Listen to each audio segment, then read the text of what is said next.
दोस्तों, इस संसार में हर मनुष्य के भीतर एक गुप्त इच्छा होती है, कुछ बड़ा करना, जीवन में एक ऐसा मुकाम पाना कि लोग उसे सम्मान से देखें, उसकी बातों को गौर से सुनें और उसके जाने के बाद भी उसकी याद दिलों में बसी रहे। कुछ लोग इसे सफलता कहते हैं, कुछ लोग शोहरत और कुछ लोग आत्मसिद्धि। लेकिन क्या आपने कभी गहराई से सोचा है कि आखिर वो कौन सा साधन है, वो कौन सा हथियार है जो हमें इस ऊंचाई तक पहुंचा सकता है? बहुत से लोग मानेंगे कि ये पैसा है, कुछ कहेंगे ज्ञान और कुछ कहेंगे मेहनत। लेकिन एक चीज़ जो इन सब के बीच अदृश्य धागे की तरह जुड़ी है, वो है हमारे शब्द। जी हाँ, शब्द। ये साधारण दिखने वाले अक्षर और ध्वनियाँ इतनी ताकत रखते हैं कि किसी का जीवन बना भी सकते हैं और बिगाड़ भी सकते हैं। शब्दों में एक अनोखा जादू है। ये तब भी असर करते हैं जब इन्हें लिखा जाए और तब भी जब इन्हें बोला जाए। आपने ये तो ज़रूर देखा होगा कि कभी कभी कोई साधारण सा इंसान, जिसकी शक्ल, सूरत या पहनावा उतना ख़ास नहीं होता, फिर भी भीड़ में सबसे अलग नज़र आता है। लोग उसे सुनने के लिए उत्सुक रहते हैं। ऐसा क्यों? क्योंकि वो जानता है शब्दों का सही इस्तेमाल कैसे करना है। शब्द तीर की तरह होते हैं, एक बार निकल गए तो वापस नहीं आते। लेकिन फ़र्क ये है कि तीर केवल एक शरीर को चोट पहुंचाता है, जबकि शब्द दिल, दिमाग और आत्मा तक असर डाल सकते हैं। एक मीठा शब्द किसी के भीतर उम्मीद का दीपक जला सकता है और एक कटु वाक्य किसी का आत्मविश्वास हमेशा के लिए तोड़ सकता है।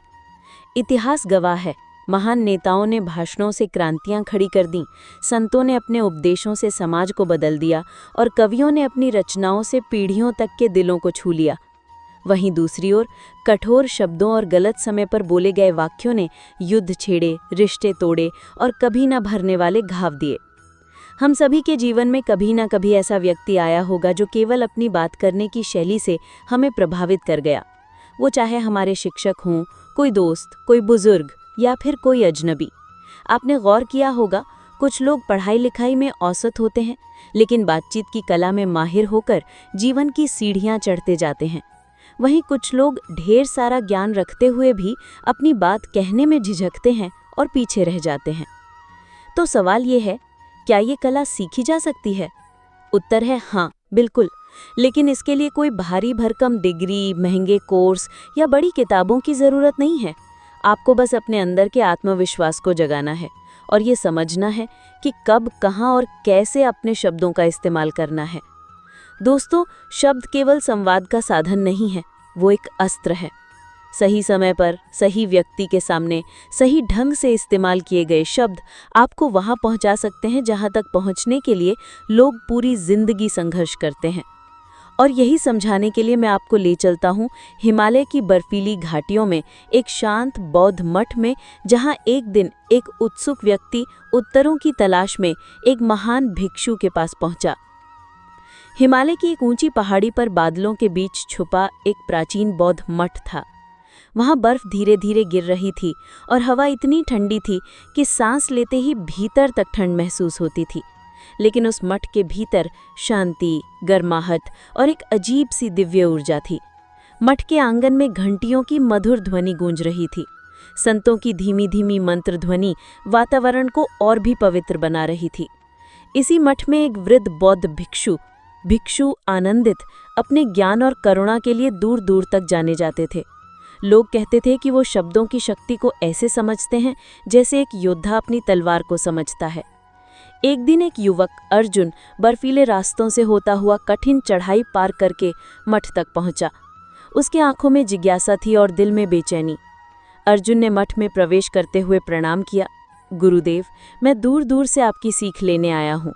मैंने सुना है कि आप शब्दों की ऐसी शक्ति सिखाते हैं जिससे व्यक्ति जीवन में हर लक्ष्य पा सकता है। कृपया मुझे भी वो ज्ञान दें। भिक्षु आनंदित मुस्कुराए। अर्जुन, शब्द नदी की धारा की तरह होते हैं।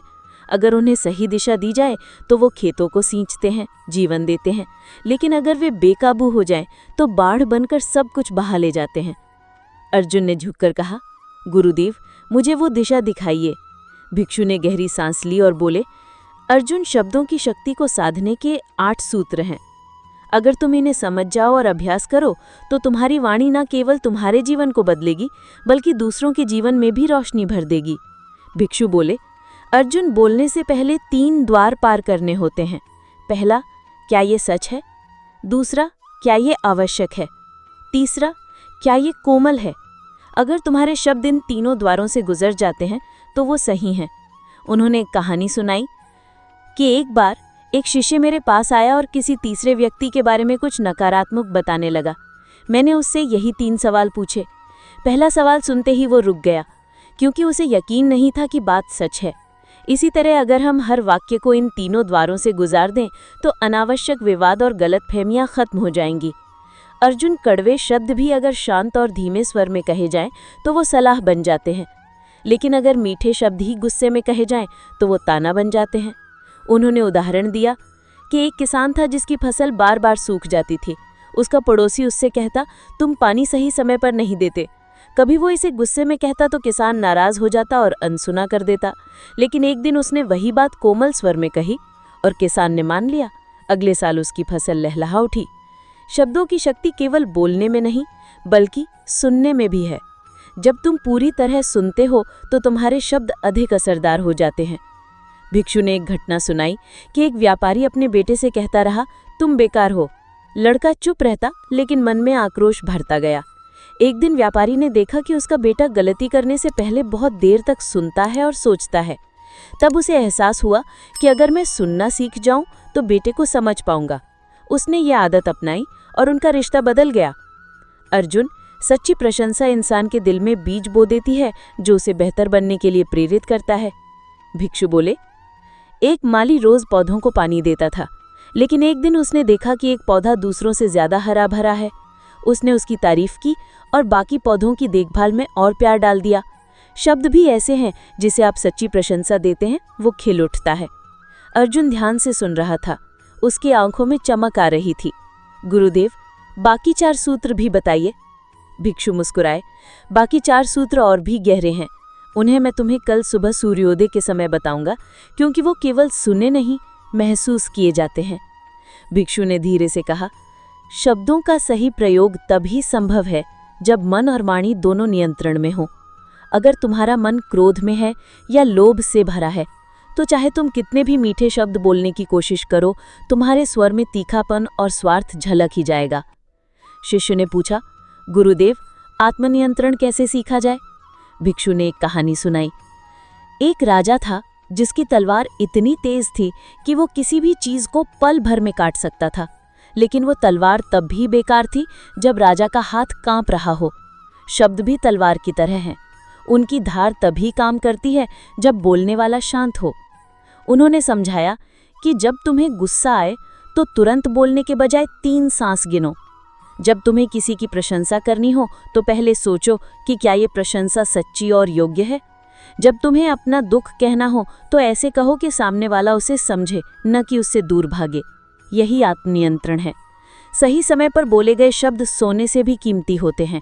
भिक्षु ने कहा, अगर बीज को समय से पहले बो दो तो वो सूख जाएगा, और अगर देर कर दो तो मौसम निकल जाएगा। शब्दों के साथ भी यही होता है।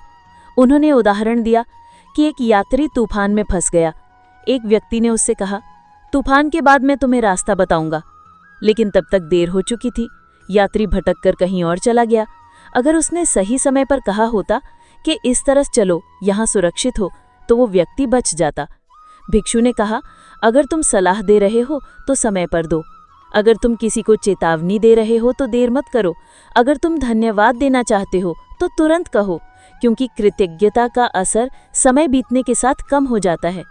शिष्य ने हैरानी से पूछा, गुरुदेव, शब्दों की शक्ति तो बोलने में है, फिर सुनने का इसमें क्या काम? भिक्षु मुस्कुराए, जो सुनना नहीं जानता वो बोलना भी नहीं जानता। अगर तुमने सामने वाले की बात पूरी तरह नहीं सुनी तो तुम्हारा जवाब केवल अनुमान होगा, और अनुमान अक्सर गलत होता है। उन्होंने बताया कि सुनना एक साधना है। जब तुम किसी को ध्यान से सुनते हो तो वो व्यक्ति खुद को मूल्यवान महसूस करता है। तुम्हारे मौन में भी एक संदेश होता है, मैं तुम्हें समझ रहा हूँ। भिक्षु ने कहा, याद रखो, शब्दों की ताकत केवल बोलने से नहीं बल्कि सही सुनने से भी आती है। जैसे एक नदी में बहते पानी की आवाज़ तभी मधुर लगती है जब हम उसे सुनने के लिए ठहरते हैं। भिक्षु ने अंत में कहा, शब्दों की सबसे बड़ी शक्ति तब प्रकट होती है जब वो सत्य और करुणा दोनों से भरे हों। सत्य के बिना शब्द खोखले होते हैं और करुणा के बिना वो कठोर। उन्होंने समझाया कि अगर किसी से गलती हुई है तो सच कहो, लेकिन ऐसे कि उसे अपनी गलती सुधारने की प्रेरणा मिले, न कि वो टूट जाए। अगर तुम किसी की प्रशंसा करते हो तो वो वास्तविक हो, न कि केवल खुश करने के लिए कही गई बात। यही संतुलन तुम्हें लोगों के दिलों में जगह दिलाएगा। भिक्षु ने एक आखिरी कहानी सुनाई कि एक माली था जो अपने पौधों को पानी भी देता था और धूप भी। अगर वो केवल पानी देता तो पौधे सड़ जाते, अगर केवल धूप देता तो वो जल जाते। पानी और धूप का संतुलन ही बगीचे को सुंदर बनाता है।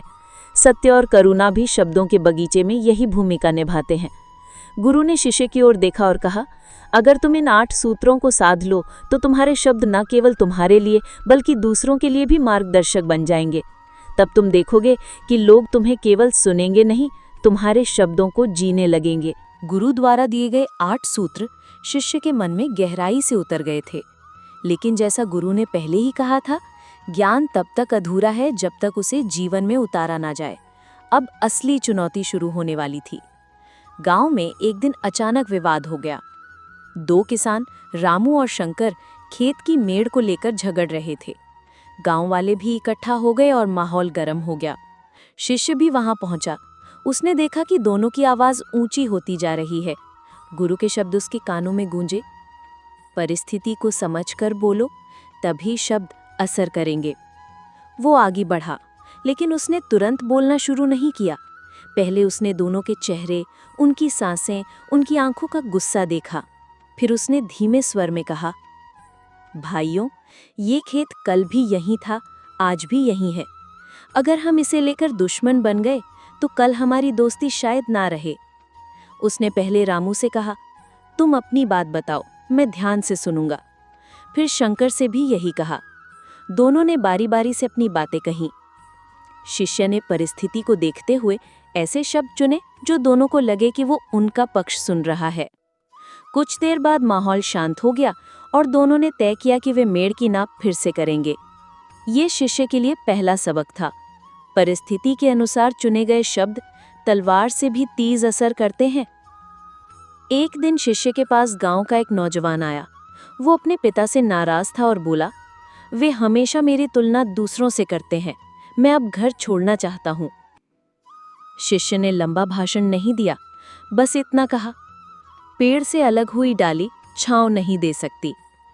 नौजवान कुछ देर चुप रहा, फिर बोला, गुरुजी, मैं समझ गया। वो घर वापस चला गया। शिष्य ने महसूस किया कि कम शब्दों में कहे गए वाक्य सीधे दिल में उतर जाते हैं। एक दिन शिष्य की मुलाकात एक व्यापारी से हुई जो लगातार अपनी परेशानियों का रोना रो रहा था। शिष्य को लगा कि वो बीच बीच में सलाह दे दे, लेकिन उसने खुद को रोका। वो बस शांत बैठा और व्यापारी की पूरी बात ध्यान से सुनता रहा।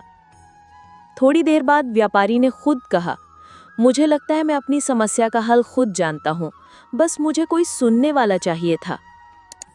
शिष्य को समझ आया कि कई बार मौन शब्दों से ज्यादा गहरा असर डालता है।